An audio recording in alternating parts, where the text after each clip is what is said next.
Welcome back to 59 Minutes. My name is Levi Kones. I'm here with Shadrach Yego. He is a youth leader, a former student leader at the Kenya Medical Training College.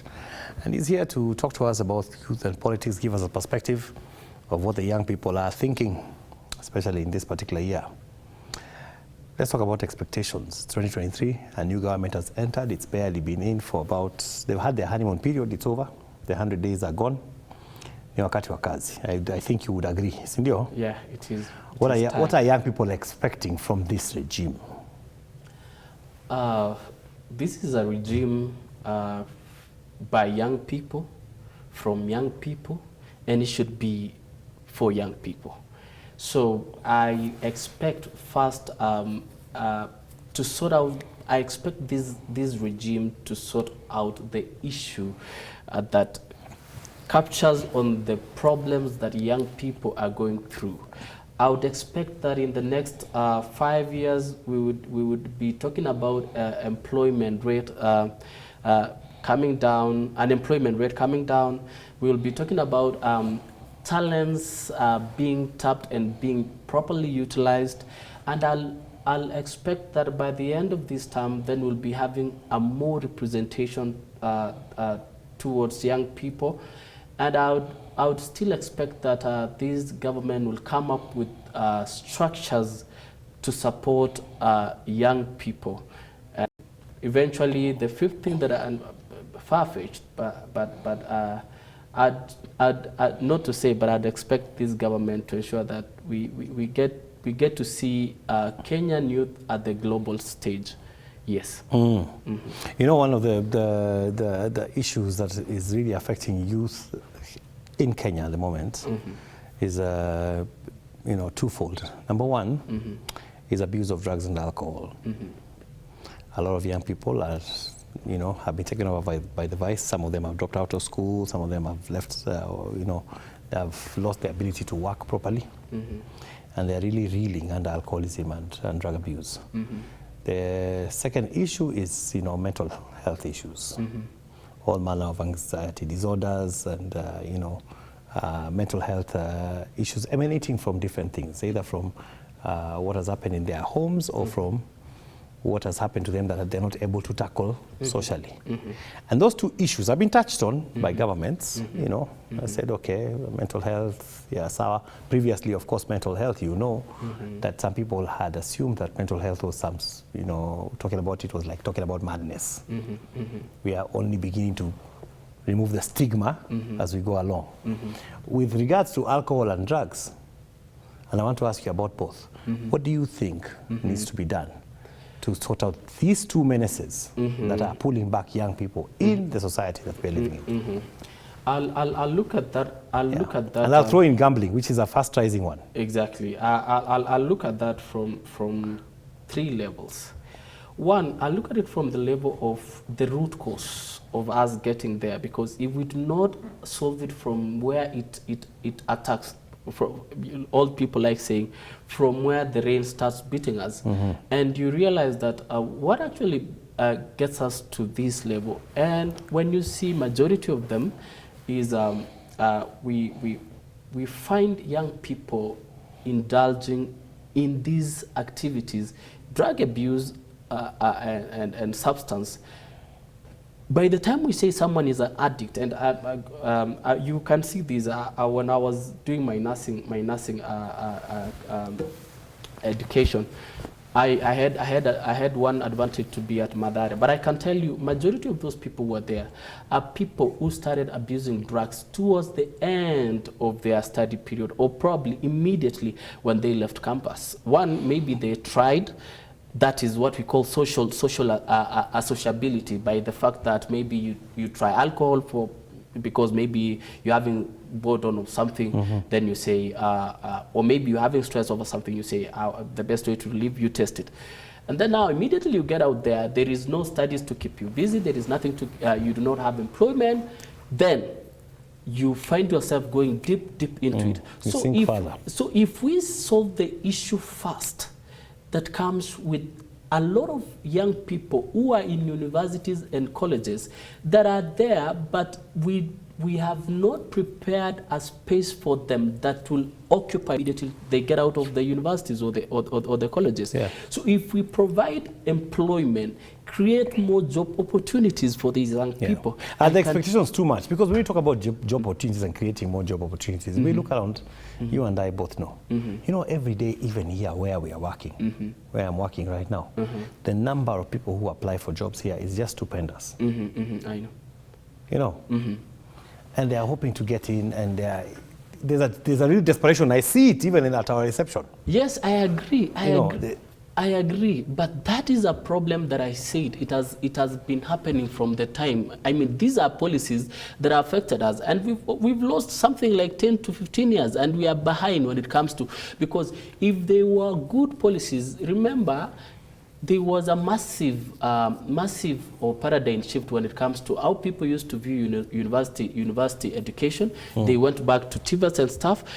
Government, to some extent, fumbled in between here, because we were preparing a lot of young people in universities, but even those courses that they are doing, some of them lacked where to be placed. So we've been churning out a good number of people, but into the industry that is not established. But if we get to align, if the president actually does well in his agenda, including the housing, the agro-processing, and those factors in the next 5 years to 10 will be able to really create a lot of.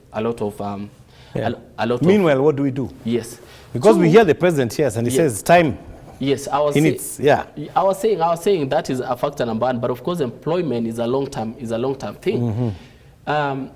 If we are to win war also against drugs, after providing employment against drug abuse and substance, then we need to also establish structures that will go to the level where young people are, because some of them, even they indulge in, because there is that lack of mentorship by young people. So if we take structures, let's say in every university, we establish a youth-friendly center that tackles the issue that comes with drugs or issue to do with mental illness, then we can be able to really start taking.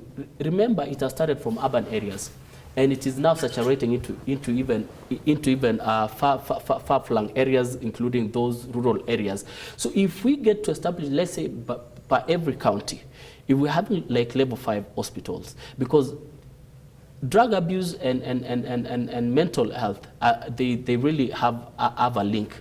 They probably, where you find drug abuse, you probably find a lot of people having issues to do with mental health. So if we ensure that every county, all the level 5, or let's say level 4 hospitals, do have what we call youth-friendly centers, these centers will be able to have young people who are working there. One, we've created employment. Two, these are the people those that have maybe been through such kind of menace, maybe they've been addicts before, they've been taken into rehabilitations. So if we ensure that all counties, they do have these centers, then we will eventually be having good measures that can cure such problems. And then we go to the aspect of ensuring that we do prevention.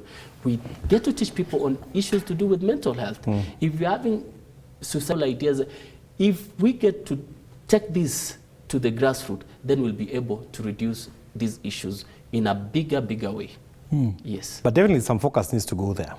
I saw the deputy president meet with an artist, I think the day before yesterday, and they were discussing about this, especially alcoholism and drugs issue and how rampant it is.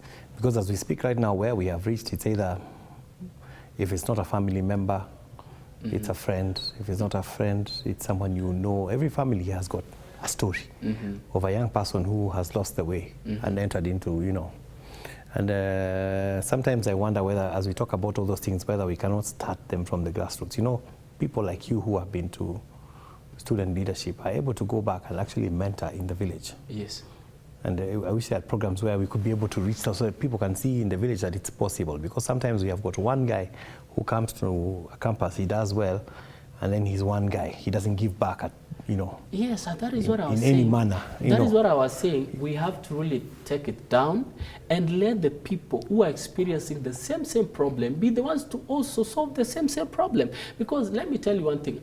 You would get to some hospitals, someone maybe has been under drug abuse, and eventually the people who are there are all old people. Probably, yes, I can say it is good at times to have old people. But remember, they won't be really so easy to open up to them. Yeah. But if you take, there's a certain disconnect. Yes, if we say that every other county, let's take for example my own county, like Nandi County.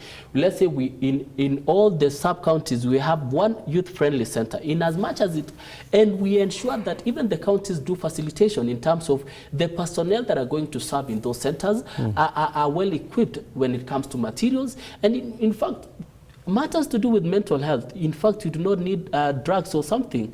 Most of them include what we call therapy, that you just get to sit with people. Psychosocial therapy. Psychosocial therapy. So these are the things that we can easily solve. But the problem is that we do not want to look into it from the perspective of we can start from down. Yeah. Yes. Are you guys willing to, you know, speak, let your voices be heard? More than willing.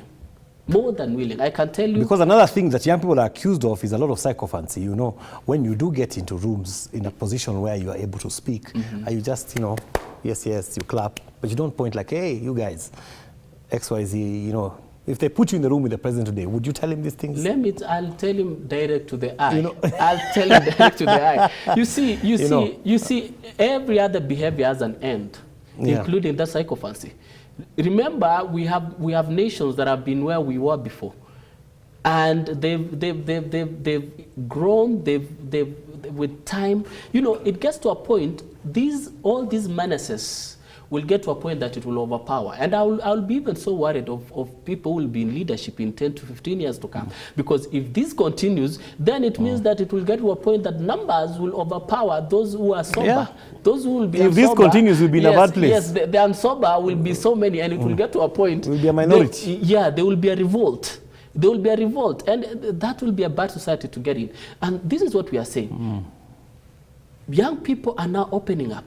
We are also showing them that it is good to speak up. It's good to raise your voices. And for me, I'm not bragging in a way, but I can say even when we had youth meetings with the presidents, I used to talk so direct, and by so doing, other people are also getting mentorship. They see it and they say, if YEGO can say it, then I can as well say it. And that will become sporadic. It will start happening from various areas, and eventually, I can tell you, Mr. Levi or Levy, that in the next 10 or 5 years to come, let me tell you, young people are not going to be taken for a ride. We are not going to be taken for granted. We are going to fight for our own rights in a way that people have never seen before. Yeah. And I think this election showed something. We were silent, but that was also a loud voice.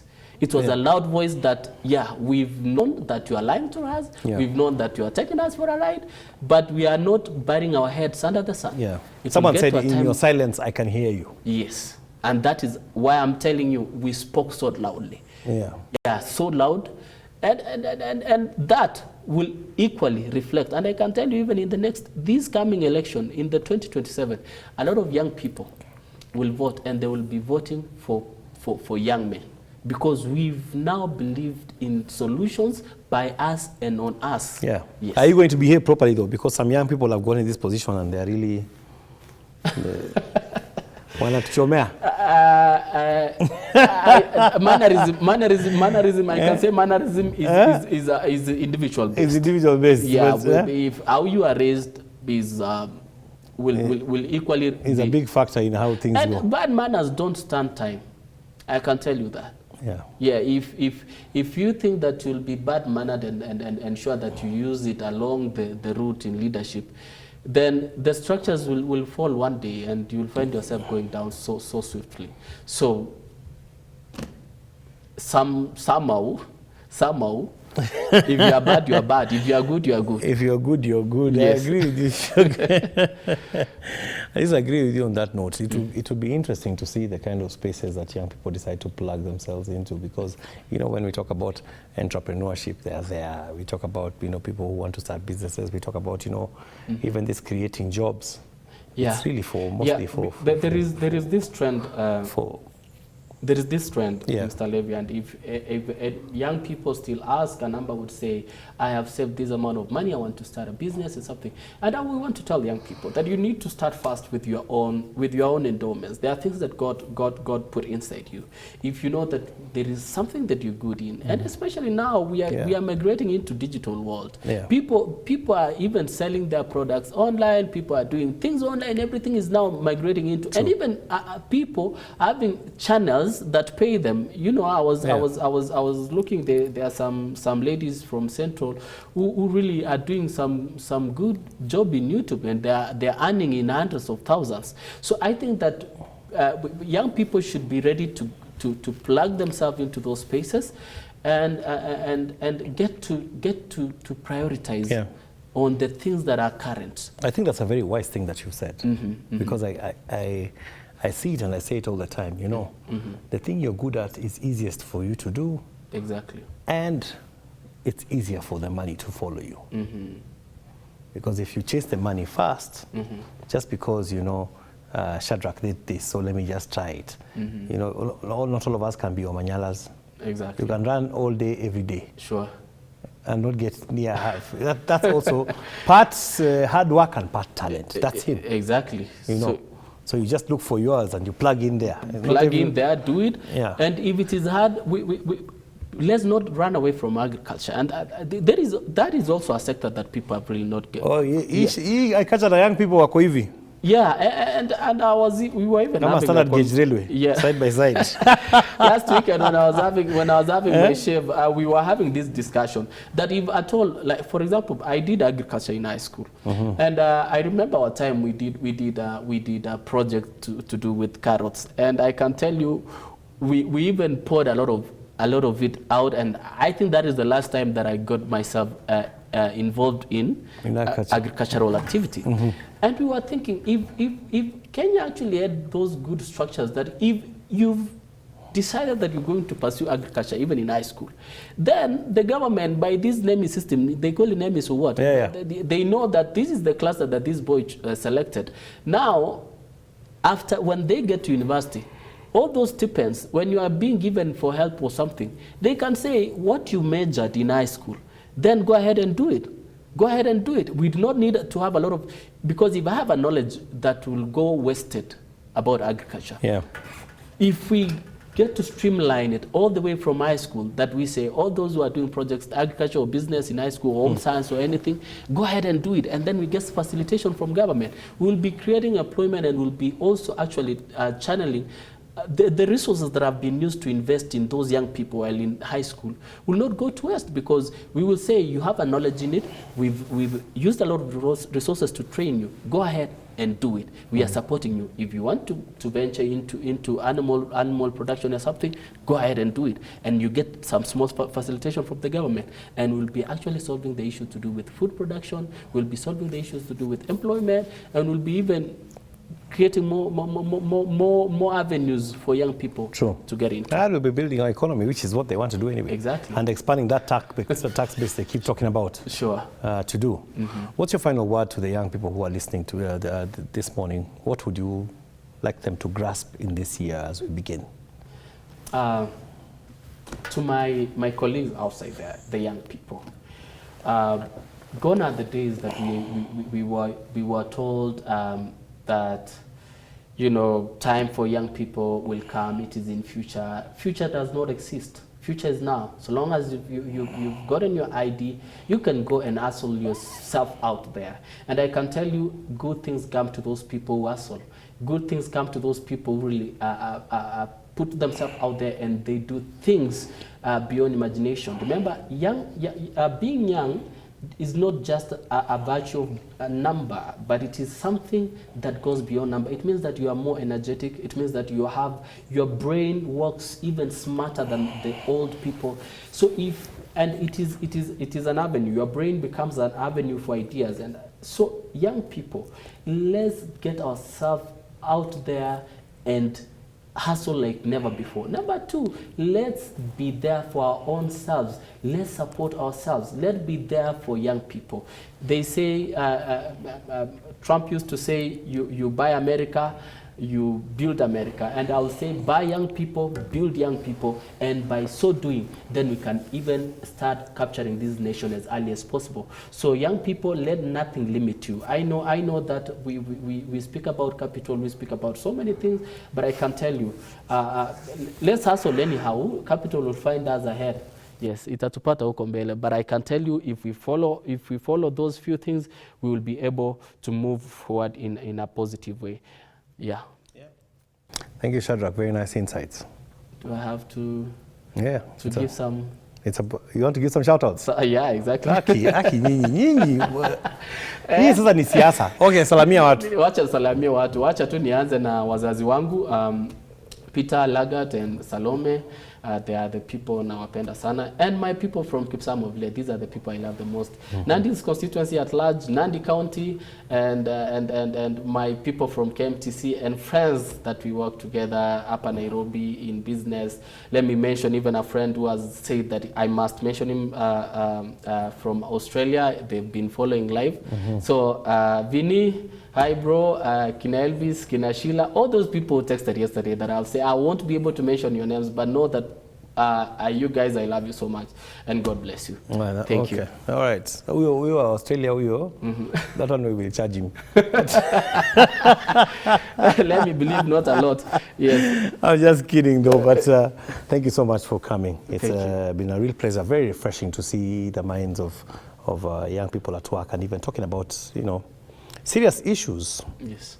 I hope that as this year progresses, as we go on talking, we'll be able to come back here and talk about progress and see how far you have gone in plugging into this new government system that's predominantly, pro-young. Exactly. In terms of its values and its conception, and that your voices will not be drowned in the process. Thank you. I believe so. Don't drown there. We won't drown. Yeah. In fact, we are going to learn how to swim, and we'll be the biggest swimmers ever seen before. This regime is a different one. Become sharks. You have to. You have to. Yes, yes. All right. Yes. That's 59 minutes for this morning. Thank you so much for watching. See you tomorrow. God bless you. Good day.